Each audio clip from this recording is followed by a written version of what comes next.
आज आप एक शानदार कहानी सुनने जा रहे हैं। ऐसी कहानियां बहुत कम सुनने को मिलती है।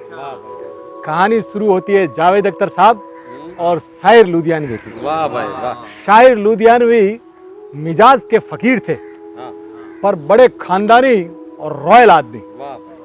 तो जब यहाँ जावेद अख्तर साहब आए ना, तो नए नए थे, तो स्ट्रगल कर रहे थे, परेशानियां देख रहे थे। तो एक दिन शायर लुधियानवी साहब क्या कहे, बोले शायर साहब, बोले हाँ, बोले यार बहुत तकलीफ में हूँ, थोड़ा स्ट्रगल कर रहा हूँ, थोड़ा पैसे की तकलीफ है। तो उन्होंने बोला बरखुरदार, ये फेज तो हमने भी देखा है, कोई चिंता की बात नहीं, ये तो निकल जाएगा। पर इतने शांत, बोले यार कुछ क्या करूं। शाहिर साहब क्या थे कि किसी की समस्या को देखते थे ना, उसके बिना बताए भी उसकी हेल्प करना चाहते थे। तो वहां पे एक टेबल पड़ी थी, उन्हें बोला यार जावेद बाकी कुछ नहीं, एक छोटा कुछ काम पड़ा उधर से ले ले। वो टेबल के नीचे 200 रुपया पड़ा था। वो अपने हाथ से देके अगले को शर्मिंदा भी नहीं करना चाहते थे, इतने उनकी शानदार शख्सियत थी। जावेद साहब ने 200 रुपया लिया, चले गए। देखिए समय कैसा बदलता है। इधर सलीम जावेद बन गए। काला पत्थर, त्रिशूल, दीवार, एक से एक शानदार मूवीज आने लगी। इनका भी सितारा एकदम चमकने लगा। ये और शाहिर साहब दोनों साथ में काम करने लगे। ये तो लिखते थे स्टोरीज और गाने लिखते थे शाहिर साहब, और जावेद साहब कई बार मस्ती मस्ती में बोलते थे कि शाहिर साहब आपका 200 रुपया मैं नहीं दूंगा, आपका 200 रुपया। वो जो साथ में बैठे थे ना, वो बोलते रहते थे ये 200 रुपया क्या माजरा है। बोले आपको शाहिर साहब मुस्कुरा देते थे कि जावेद जाने और आप जानो। ये बातें चलती रहती। और एक दिन अक्टूबर का दिन आता है 1985, 25 अक्टूबर। डॉक्टर कपूर जो शायर लुधियानवी के पर्सनल फिजिशियन थे, उनका फोन आया जावेद साहब के पास कि शाहिर साहब नहीं रहे।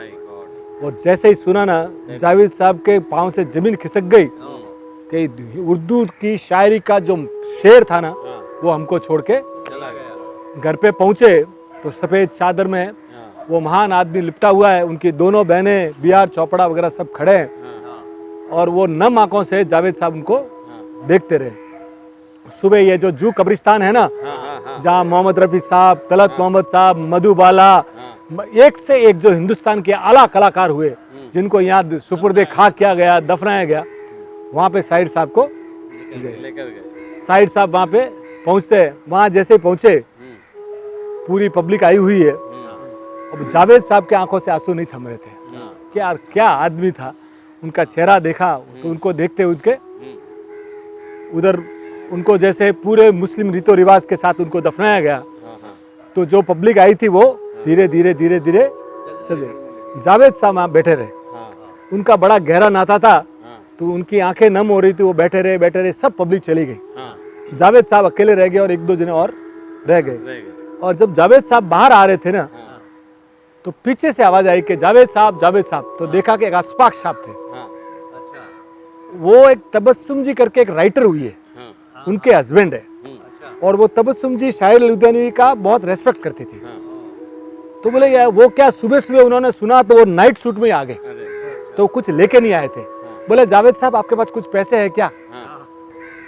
बोले हाँ बोलिए ना, क्या बात है? बोले वो जिसने कब्र बनाई है ना, उसको पैसे देने। बोले ले लो। बोले नहीं, सिर्फ 200 रुपये दीजिए। वो 200 रुपये हाँ दिए गए। तो साहब ये जीवन का नियम कैसा है किसी को मालूम नहीं है। ये दुनिया है ना, सब फक्कड़ों की है और फकीरों की दुनिया है। आए हो खाली हाथ चले जाओगे, दिल बड़ा रखो यार। Thank you.